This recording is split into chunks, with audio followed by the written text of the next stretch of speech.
Aloha, everybody. This is Jeanne Russell, and I am here with a very special guest. Tonight, I am in Anini, visiting with Dr. Jeanne, and he has been here on Kauai for the past week, doing his trainings.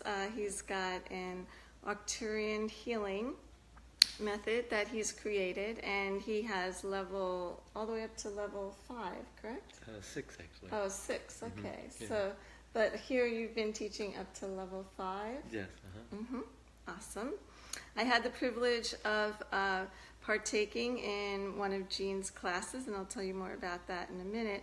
But I'd like to get to the introduction of Dr. Jeanne. I'm going to let you take care of that and explain just who you are. Oh yeah. Well, I started out in science. I got my bachelor's of arts at Stanford in human biology, and second major in philosophy and religious studies. Oh, that's quite a combination. That'll probably become relevant later in our talk. And then I did a PhD in neurobiology, and in the study of how the cerebral cortex develops, and did a postdoctoral fellowship there on how ultrasound affects the developing cerebral cortex. Wow. Sounds pretty heavy. Yeah. And so that was kind of the traditional route, and then what might be interesting here, relevant now, is around 9 years ago, then I went from science into energy healing, and also teaching classes on the bridge between science and spirituality. And eventually, the evolution of that was I did create, like you said, a healing method that now, for the most part, when I go into different places, I will teach this class. It's called the Arturian healing method, and it's a subtle energy work. Wow, quite an extensive experience that you've had. I love the combination of science and spirituality. A lot of people think they're not compatible, but I really see a lot of correlations between the two. So what did you find with your studies through science and spirituality? Yeah, people might know Bruce Lipton and Greg Braden.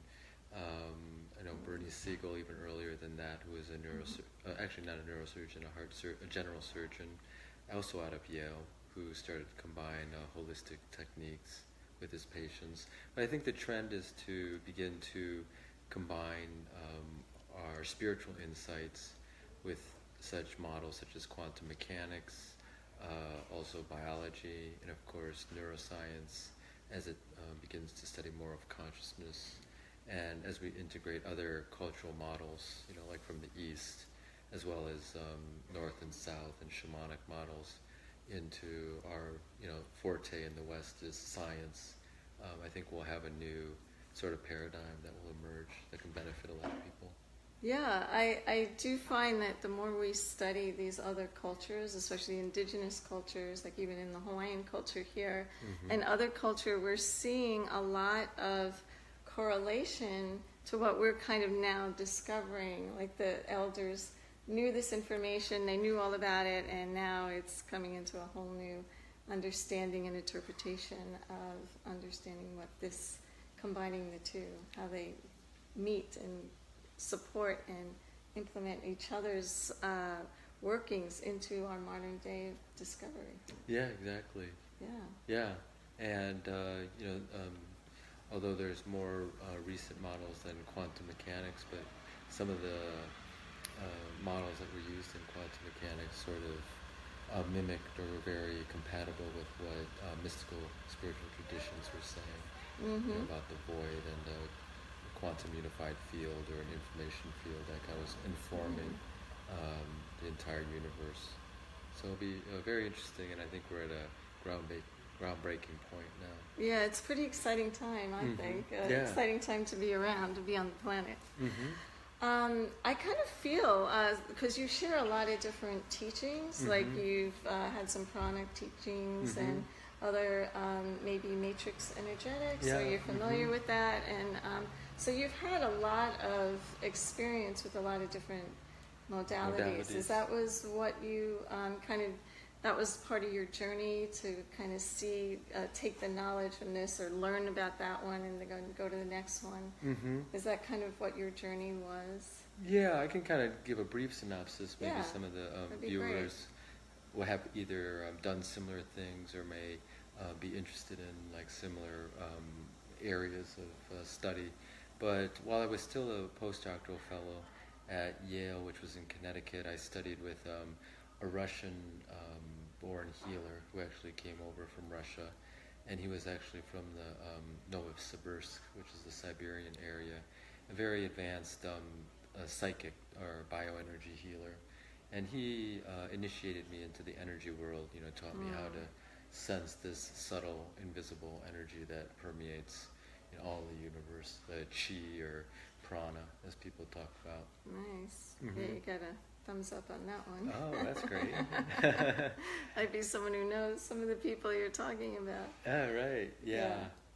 And then some of the other modalities from there, I'll just mention a few in the progression to what led to the Arturian healing method.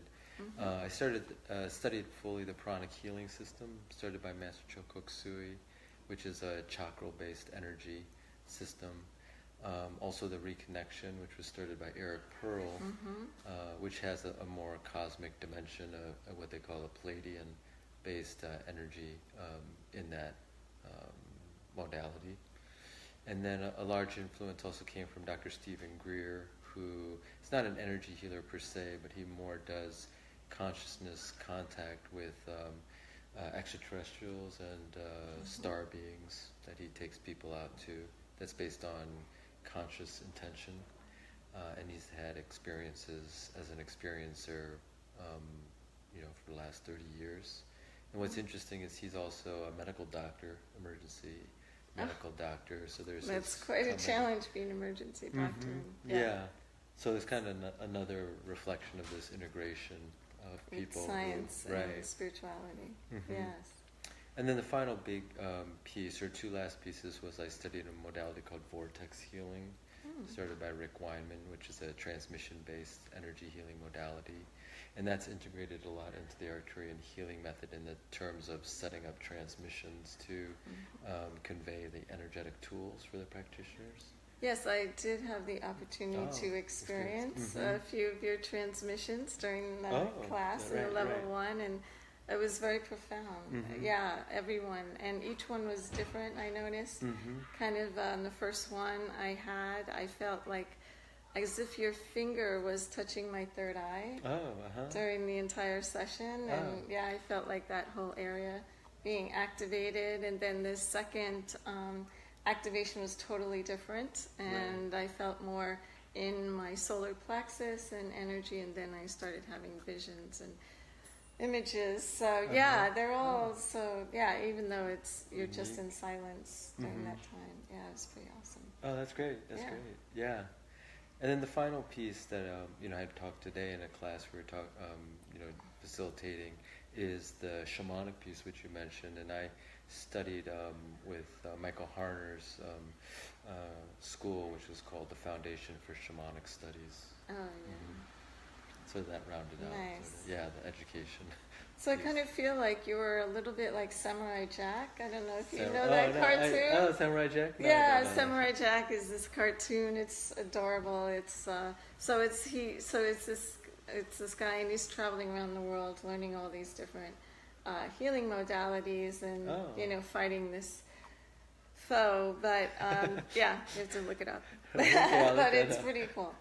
But it's kind of like that. So you kind of like did all these trainings, and then so you came into, so you kind of had this foundational work, seeing what other people are doing, kind of testing the waters and seeing what's out there. And then how did you fall into what you currently call the Arturian healing method? Right.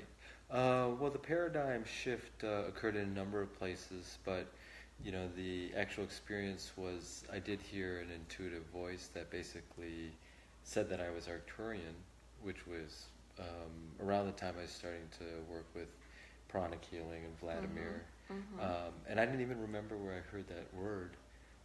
So it was a bit like it could have been the something first from time. the unconscious. Yeah. But I did research that I actually had read a book 9 years earlier by Joshua David Stone, who's no longer in his body. He passed maybe in the 90s.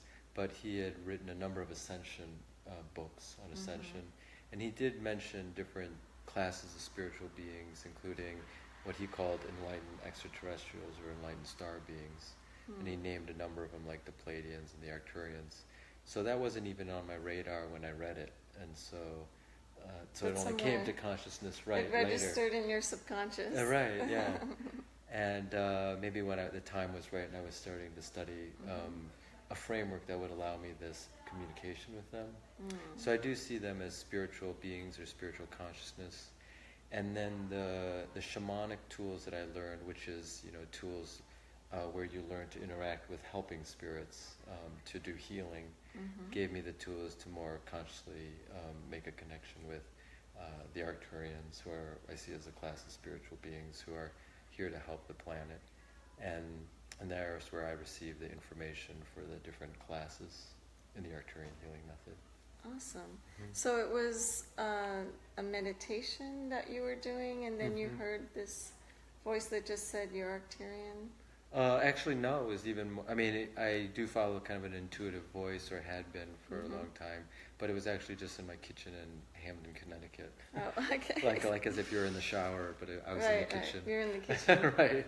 Yeah. So it was very mundane on one level. Yeah. Right. But and then it took about 7 or 8 years to unfold or unpack that.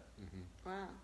Yeah, so you mentioned unpacking, and you talk about that in your class, and I really love that word, and I never heard anybody else use it in the way that you do that. Oh, right. Can you explain what the unpacking is? Oh, yeah. I learned that term in a meditation school called Clair Vision. It's actually in a book that people can get for free online by the founder of Clair Vision. His name is Samuel Sagan, and it's called A Language to Map Consciousness. And what they did, which I think was great, was their school, like maybe a group of 80 of them, were meditating very seriously and coming up with a language to talk about these subtle states of consciousness, in order to communicate those states in an easier way. And unpack was one of the terms they came up with. And people might know that as like a spiritual download or a resonance transfer or even an insight, like a novelist might be walking in the forest and get sort of the whole book, information for a book in kind of like get the 10 seconds, right? But kind of like in the Matrix where they're like, okay, I need that program to ride that helicopter. Give me the download. Right, exactly. Okay, got it. Exactly. Move on. Right. Got you. So the packed version can occur silently in a second. And then to unpack that, like maybe that occurred in 10 seconds for that novelist in the forest. And then it may take 3 years to write the first novel, which is only 1/10 of what they notice in that. Download. Yeah. So it's very helpful because people who are in meditations or receiving sort of connections with spiritual beings, or like we were doing in the healing class, which are run by spiritual beings, they're receiving this kind of packed information in a kind of a formal way, which can unfold over time or unpack. So is there any limit to the time that it takes to unpack, or is that an individual? Yeah. No, there's no limit.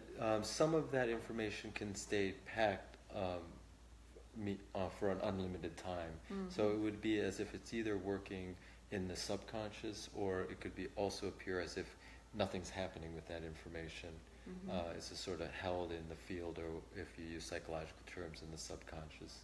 So only a fraction probably is able to unpack, because of just the sheer amount that's in usually the pack transmission. And what the person is able to integrate. Exactly, and hold. Yeah. Awesome. Yeah. So when you teach your classes, are you seeing Arcturian beings in the room, and they're assisting you? How do I interact with that? How does that work? Yeah, how do you interact with them during class? I have seen them like on journeys in the sense of a clairvoyant or an inner vision. I don't one is I don't per se need so much a form, so I'm more just sense or intend or the communication. So it's more a mind-to-mind communication at this point, or a mental communication. But on some of the journeys in when it's needed, I may see a very light or form of them, or something that's actually made of light. But usually I'm just communicating to them in a form that's more consciousness. Yeah. Nice. Yeah, so you hear them as a voice or a feeling. Or like a vibrational feeling. Feeling. Nice. Yeah, more an energetic aspect of them. That's awesome. Yeah. Yeah. So there's many levels that they could appear, their consciousness could appear. And then that also depends on the recipient, what they're comfortable with and what they can interact with most easily. And do you find that you have to kind of be a clear vessel to receive this information? Like, is there prep work that you do, like before your classes or before you're ready to receive these transmissions? And what would that be? Yeah, I think the gist of it comes down that I'm here to serve. I remind myself that it's not for me, that it's an act of service, and that puts me in the right state of mind. That's a good and thing. They seem to, those beings tend to then just do the rest almost. Do the rest. Yeah. Would you say that you're channeling them? Like you get out of the way and they work through you, or you're kind of working with them? When I'm talking in the class, or I try to receive the information like a packed thought, and if people are interested in, that one of the techniques is you sort of put your awareness above your head, and you develop this aspect of your energy field. That's a place where you can receive packed thoughts consciously. And so then I try to unpack that. But I still take responsibility that it's more like my interpretation of that packed information. So I may, flavor it, or it may be flavored by like my background in science or neuroscience. So you could say that's channeling. I kind of say it's inspired by those beings. Yeah. And then in the transmissions that you receive like that, the idea is more that they're working directly into the participant's field, rather than having to come through my field to your field. So it's more almost like a direct. So you're kind of holding the energy for them to come. Exactly. Yeah, like almost monitoring that space. Right. You're the space keeper. Space keeper. Right. Awesome. Yeah. So the first class that I did with you was pretty fun. We did, and I wish I had some, where we did spoon. Actually, we did fork bending. The fork bending. And I was so proud of myself. I don't know if I there's did any it. around in I know. I was actually, a little nervous. I'm like, okay, here I am, an energy healer. If I can't bend this fork, I'm really going to look bad. Especially when some of my clients were in the room, and I'm like, oh boy. No, but thankfully, I know the pressure was on. It's like, if I can't do this, oh my God.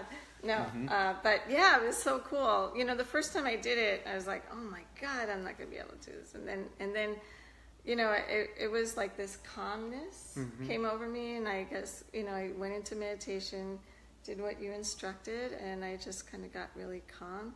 And then I took the fork, and it just went whoop. It was like so easy.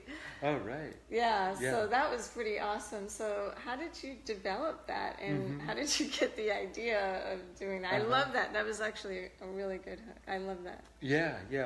And so for people who are viewing or who see this, there has been, the phenomenon of softening metal, maybe in the 80s, or even children who could do it maybe without, even holding the metal.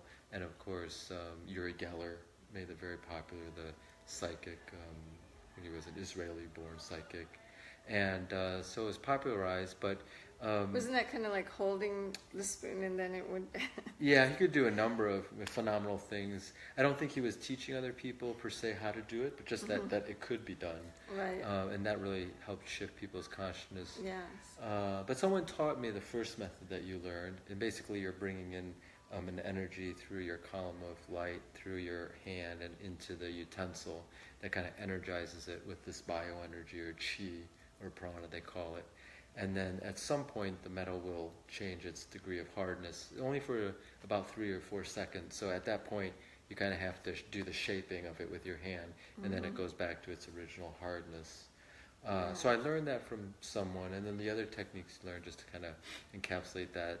I sort of took energy healing techniques and just applied it with this on this model of softening metal. So that was fun. yeah, that people enjoy that. That was just really fun. Yeah. So how did you get the idea? So you got that you're Arturian. So you started working with that idea, and then how did we get from there to you now teaching classes and doing healing sessions? Yeah. So the idea was the first couple events with kind of in this interaction were group healings for others, where people could come in and then I would, like you said, like maybe channel that energy from the Arturians, which for people who may or may not be familiar with them as a class of spiritual beings, they do tend to have an emphasis on healing. They're known for their healing capacities. Like I was mentioning a couple of days ago that Edgar Casey, the sleeping psychic who's fairly well known for having given readings, mentioned the Arturians as having an emphasis in healing. And then after those group healings, I realized that, well, maybe people, because there's been a movement of many people going into subtle energy work and learning from different modalities, that maybe people would want to themselves do that. So that's where I journeyed using shamanic techniques to the Arturians and asked them if there was a way we could package it to allow people to be attuned themselves, so they could do their own healings with it. So you kind of just did it in your living room, and well, I was actually at some healing centers. Oh, okay. Yeah. Nice. Yeah. So you visit some healing centers, get a group of people together, and kind of heal them all together. Yeah, do a group healing. That's how it started. Nice. Yeah. And then you started structuring it. Yeah, exactly. And people are like, I want to learn how to do that. Exactly, yeah. So I just started out with that first level, and just journeying, receiving the information in packed form from the Arturians, and then the unpacking, or the partial unpacking, of course, is in the writing it up, and the rest of it was just teaching the physical class. Then it sort of unpacks or unfolds. Very cool. And now you have some symbols that are related to it. How many symbols do you have? Right now there's 2. There's one that's presented in the level 1 class that I'm not sure we have one here, but that it was basically, I asked the Arturians for a symbol, like actually I asked for what would be called a stargate, and it looks like a triangle. What they gave me was a triangle with a circle in the middle, and with a kind of squiggly line on the left upper corner of the circle. And it's used as almost like a concentration tool that when you sort of put your consciousness through that symbol, as if you're going right through it, it will go to the Arturian dimensional space of consciousness. So it's almost like a journey tool. Oh, so it's like a doorway. Yeah, like an astral doorway. To another dimension. Sweet. Yeah, that kind of goes to the Arturian space. Nice. Yeah. Can you tell us a little bit more about the Arturians, what they're like, and what you know about them? Yeah. Yeah, I mean, maybe I'm interacting with them less on a personality level. Of course, there's probably some individual interaction. I do feel they do have a benevolent healing emphasis to them. They tend to be very solid in their consciousness. I don't really perceive much of a murky astral body, meaning it's either it's very translucent to, so kind of no fuss, no muss is what I call it. And they're very straightforward, and there is a kind of a feeling, and this might be a reflection of me, sort of a militaristic feeling, not in the sense of fighting, but they're very strong. Disciplined. Yeah, they have a very strong, like as if like I could rely on you kind of feeling, like, and you just feel that structure in them. Right. So that was my perception of them. Yeah. And nice. Other people have been interacted with different maybe facets of them. Yeah.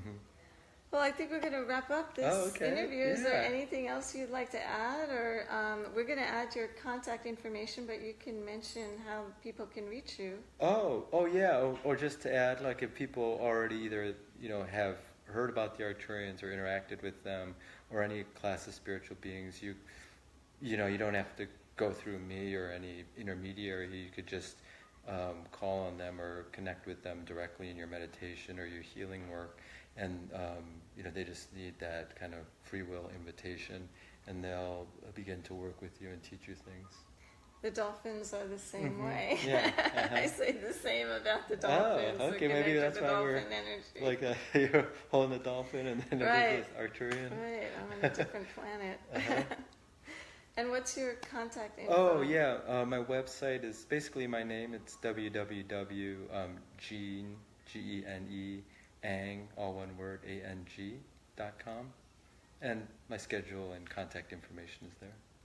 Okay, so you do private sessions. Mm-hmm, private sessions. And you can do those long distance as well? Yeah, I can do those by distance. Perfect. Yeah. And then classes, are they online or only in person right now? Right now I have some things that are online that I posted there, like through MP3s. And then I do visit, like I'm visiting Kauai back, next March, and there'll be an evening class that's open. And like you said, actually we're doing a level 6 here then. Oh, great. Yeah. So you're coming back to Kauai. Yeah. All right. Yeah. And then your home is? Thousand Oaks, California. So Okay, like right outside Los Angeles. We have a lot of friends in California. Oh, okay. So, it's just a little hop from California to Kauai. So oh, yeah, right. that's nice. So if you guys are in Thousand Oaks, I would recommend you connect with Dr. Jeanne. And thank you so much for joining us tonight. And thank you for your time. And thanks, Jeanne, for inviting me. for being here. Yeah. And I got to bend a fork. It was so. I'll post the pictures so you guys can see that I actually did bend those forks. And thanks so much for teaching the class, and we look forward to seeing you back in March. Oh, great! Thanks. Aloha. Thanks a lot. Aloha.